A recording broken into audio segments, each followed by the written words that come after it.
I grew up basically all in the southeastern suburbs of Maryland, just southeast of D.C. into Prince George's County, and later in my teen years in Charles County, Maryland.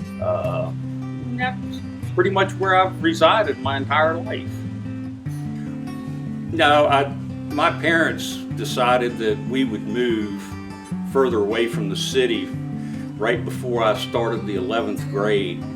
And the biggest, I think, reason behind it was that my dad didn't like the environment that was going on. Martin Luther King Jr. had just been assassinated or whatever, and people were rioting. And both my parents went into town to work. They worked in the city, and they were uncomfortable with doing that while people were rioting. And nobody could understand rioting. I mean, just basically, what good would it do you? There was a Hechinger's hardware store.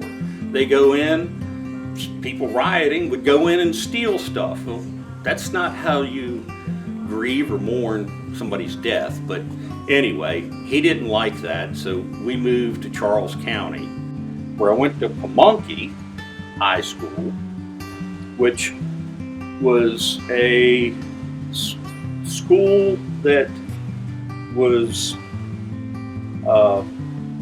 integrated. When it first started being integrated, it was a predominantly black school, and they had to change, so they integrated it with black and white. For me, going to an integrated school, it was very unusual because most of my early years, it wasn't that it was segregated. The schools weren't segregated where I lived.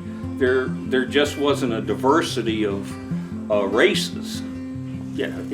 Basically, it was all white neighborhoods. So when I got into high school, there was some diversity. And then when I moved down here, the schools were I say down here being Charles County, the schools had been more divided. But people got along just fine.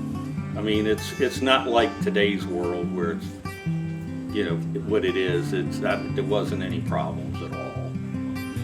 At least not with that kind of thing. No more. I can guarantee you, no more problems than just facing the everyday people's attitudes in an all-white school. It wasn't any different.